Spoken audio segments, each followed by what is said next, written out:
I think the overarching premise here is that gas cars are obsolete. Gas cars are obsolete, right? It just takes a while. It takes a while. The legacy automakers will probably try to go hybrid in the meantime because they know they can make money on hybrids, but all they're going to do is they're going to just make the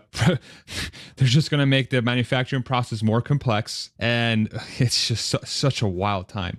So the only way for the gas makers to stay alive is to shift to a process that's going to be more expensive, that is inferior to just a pure EV experience, because it has way more parts. It's going to be way more expensive, right? So it's just not going to be very smart. But so in that context, then you really are living in a world where you, in my opinion, the best way to think about the car industry is by thinking about it from the standpoint of looking at electric vehicle manufacturers that can produce at scale, meaning at least 1 to 2 million units per year right now of pure electric vehicles, ideally at a profit, because that proves that they're able to have a viable long-term business model. If you don't make money with your business, you're not a business, unfortunately, right?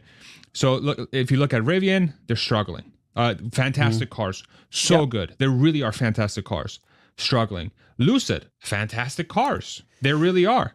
But talk about a horrifically terrible business model. They're losing almost $400,000 per car sold. Crazy. And the CEO keeps making money. He's making more than his own business. Crazy. Kind of is. Yeah. And Brian, also from My Tesla Weekend, or now Futuraza, he changed his name, but he also talked about this, especially about Lucid, because Lucid's car the guarantees on the cars are very, very bad because they uncorked the car. So this they uncorked the car. This means that for some periods, on paper it's better than the Model S, the range and everything, but they uncorked the car. That means the reliability of this car will be very, very bad. And they aim to the luxury segment and hope that people will just switch off the cars fast enough that nobody will notice. That would be a shame if that's the case. That's a huge gamble. And also every time when car manufacturers are competing with Tesla on their specs, on their speed and everything, really have to look into the performance of the car because they have a special mode where they kind of uncork their cars. Yeah. And that's not good because then the components are used heavily. I've seen, I don't know which car it was, but it was also a newer EV. I'm not sure if it was a Kia or something. You have 500 launches in the fast, the speed mode. And then it's off. I'm not sure if it was Kia or there was one manufacturer, or Fisker. No. Was it Fisker? Yes, Fisker. It was Fisker. Yeah, it was Fisker. Yeah, for example, like this. What the heck? 500 use cases. Okay, 500 launches. Good idea. That I'm pretty sure MKBHD's title for that video was "This is the worst car I've ever reviewed." Yes. Can I confirm that? Hold on. Yeah, it is. I know it. That's God. Oh, it's horrible. But I mean, look, this is the worst car I've ever reviewed, like literally word for word, 8 days ago. This is the worst car I've ever reviewed. Yikes. But I think the overarching point here is, okay, I want every single EV manufacturer to succeed. I know you do too. I think almost all, let's say, Tesla fans or Ford fans, like Mach-E fans or Rivian fans, they love to see the shift away from gas cars and electric vehicles, not necessarily because of the environment and stuff like that, and which I'm sure for some people that's very important, but it's just better. It's just a better product, right? And I'm not trying to dog on gas cars. I think gas cars, obviously, there are some very great gas cars, and they serve a purpose, a very important one, which is to provide transportation for people, which is one of the most important things for human beings in this day and age. But the reality is there's a better technology out there, right? The thing that's happening now in 2024, though, which I kind of wanted to talk about a little bit, was we can't talk about Teslas and BYDs and Rivians and Lucid's performance and how some of them is good, some of them are good, some of them are bad. But the other thing that's happening now, probably because of Elon Musk's sort of over optimism in getting this technology done, which I'm talking about self-driving, because he has been so over optimistic about how quickly it was going to come to fruition, a lot of people are beginning to really dismiss just what this means to the auto industry. But the reality of the matter is that we are on the precipice. And I've said this multiple times as well, because again, I am also somebody that's like, well, clearly the guy has fantastic track record. I should probably listen to him. And then he misses. I'm like, well, it's hard. It is hard. I get it. But it's obvious. It's becoming very, very obvious, especially with this version 12 release. You're going to have cars in the very, very, very, very near future that are going to do the driving for you. And cars that can do that at scale, meaning that it doesn't cost $200,000 plus to manufacture a self-driving car, this breaks what it means to own a transportation unit. It breaks it completely apart because of the economics of it, right? If you can just have a car pick you up and drop you off, and you don't have to worry about parking, you don't have to worry about owning it, you don't have to worry about charging, you don't have to worry about safety because it's going to be way safer than a human, right? Then what does it mean to move from point A to point B? It's just the cost of electricity and the cost of maintenance of an electric vehicle, which is going to be fractions less than a gas car. And then once you remove the largest variable of cost, which is the driver, you're left with an equation where the cost per mile to go from point A to point B becomes probably long-term 1/10 or less of what it is today. And you think about what does that do to the total addressable market of people that want to get from point A to point B. And then you're able to do that in the privacy of your own ride. You don't have to carpool with somebody. You don't have to take the bus. You don't have to like walk. You just hail a self-driving Tesla and it will come pick you up and drop you off at work. And instead of costing, $500 per month to own a car to do that, it's like maybe $50 per month. And you're able to do that. Maybe even less, honestly, right?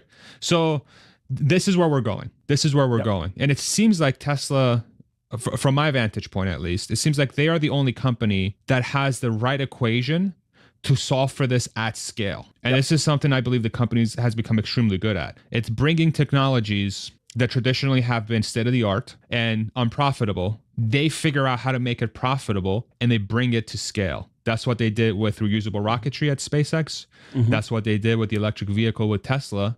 And it looks like that's what they're going to do with self-driving technology, again, with Tesla. And if the self-driving piece works, then one has to start taking very seriously their ambitions with a Tesla bot, which is done by the same exact technology that solves for the self-driving piece. And this is all becoming reality, right? It's just, again, we're in a period of Tesla's working at it and it's not there yet. And you have a lot of people that are invested in the name and it's frustrating to watch it go down, even though that's what Tesla usually does. If you look at the history of the stock, right? It sucks, right? I mean, it's starting to play out. At least I'll go out on a limb and say, I think 2024, and I've said it before in my videos, I think 2024 is the year for self-driving. I think, Elon has talked about ChatGPT moment. We're having some very early indications of it being that ChatGPT moment with version 12. I know people that have version 12 personally that have used it. I don't share any of their details, but the feedback I'm getting, I've never heard this type of feedback before where there is a unanimous chorus from these people saying, this is it. This is the one. I'm not going to sit down and speak on their behalf, even though I kind of did. Okay. But the point I'm trying to make here was that a leak? Farzad exposed FSD? No. Don't use that thumbnail. No, I won't. Yeah, but no, I think it's the point I'm trying to make here in a very long-winded way is that I think it's super, super, super underrated because of the overpromise and underdeliver of the company when it comes to technology. But that doesn't mean that it's not going to get done. And now it's coming to the point where it's going to get done. And now when it gets done, all hell breaks loose. Absolutely. It's super interesting to see that because I was also very furious when they removed the sensors, the parking sensors, for example, because I thought, why? And they didn't have the solution ready, and they sold 1.5 years cars without parking sensors. But I had the Model 3 Highland without parking sensors, of course, with the older update and then with the holiday update. I had both cases, and at first it was just the distance measuring. I was like, I'm not really sure if that's correct. But now, having just the 3D view of the car while parking, I must say it kind of works. I would love to have a front-facing camera still, but I think this is just an example for Tesla, going to your point again, that they're going to solve with the software and just the cameras. They can solve everything almost. It's ridiculous. The distances is pretty good. I wouldn't say it's 100% perfect and accurate. I need to check that, but what I can see, I never bumped into a car, if that makes sense. I just seen the way I have to park, and it worked all the time. So let me ask you a question. How did people I'm not park? missing them. How did people park before parking sensors? I don't know. Yeah, I didn't have one in my old car, so no, I just opened up the door a bit and looked out of the car. Even yeah, that's how I did it. But it also worked. So yeah. But yeah. And now we have cameras and everything. It's super easy to park. Actually, it's I'm 100% sure that AutoPark will also work with that system. That's a non-issue now. Really a non-issue. It was like swept away my concerns when I used it 3 times. I'm like, okay, now I get it. Why they? Okay, I'm not furious anymore. I mean, and you can kind of think about it too, is like, you know, even if you're concerned about like having certain angles, the car, as long as it can remember what it saw, it just paints a picture. Right, so it doesn't have to see the back of the car. It just knows it's there. Even you can. It's a 3D view. You can even see the height of the end object. You can see trees or anything. It's like it's a point cloud where you can see the distance kind of, and it even sees the lanes and the markings on the street, which is also pretty good. And these are parts of full self.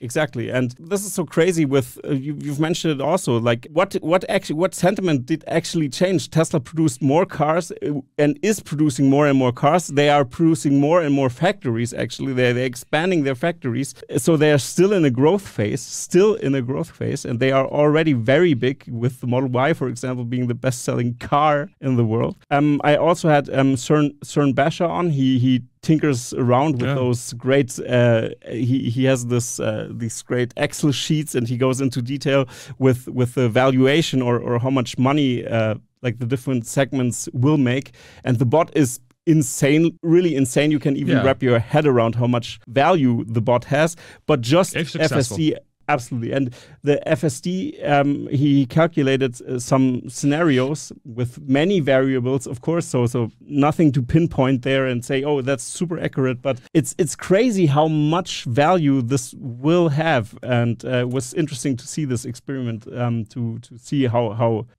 much the transportation game will be changed by FSD, and people maybe are furious about Elon saying, it's going to come out next week. I mean, it should be already here since December. It doesn't matter. It could be 3 years, but when it's solved, it will make like it's a click of a button, an update, and suddenly we have robotaxi fleets everywhere, and we're like, wait a second, where are all those Ubers coming from now out of the blue? Exactly. So, I would be a lot more concerned if they weren't making progress, right? I think I understand being frustrated by missing timelines, and of course it's frustrating, right? Especially when you're a public company, and especially when you're Tesla, and especially when Elon Musk is involved. You're going to have the maximum amount of eyeballs that you could possibly have on you analyzing what's happening. From that standpoint, I understand if there's a number of people that are critical of timelines. But if you, again, view it within the context of, okay, but what is everybody else doing? Nobody else has a path to build self-driving vehicles that are at scale. This is like that second part, at scale, constantly gets missed. And so the rebuttal I sometimes hear is, well, Waymo has level 4 today. And I'm like, they sure do. And it's super impressive and it's freaking awesome. But how much does it cost Waymo to build a self-driving Waymo? 250 grand? Okay, cool. How many of them can they make a year? 20,000? Do you own one in your garage? Do you have an app where you can just upload it to the fleet? Can you do that? How many cities have they mapped? Right? It relies on mapping. What happens when they're in 100 cities and those cities are doing construction? What happens to that? Right? So it's like, you know, what happens to literally everywhere else in the world where it's a non-scalable solution. It's incredibly impressive. It is freaking awesome. The Waymo team deserves a giant amount of credit. Baidu, Zoox, go down the line, whatever you want. They figured out how to make a car drive itself without AI, and they muscled it through. They used legacy sensors. They married them all together. They mapped the cities, and they have a self-driving car that they appear to be significantly safer than a human. That's fantastic. That is a fantastic achievement. Cool. How many of them can you make a year? And how much does it cost to run? Okay. Does it seem like it's profitable? Long term, that's not a viable solution.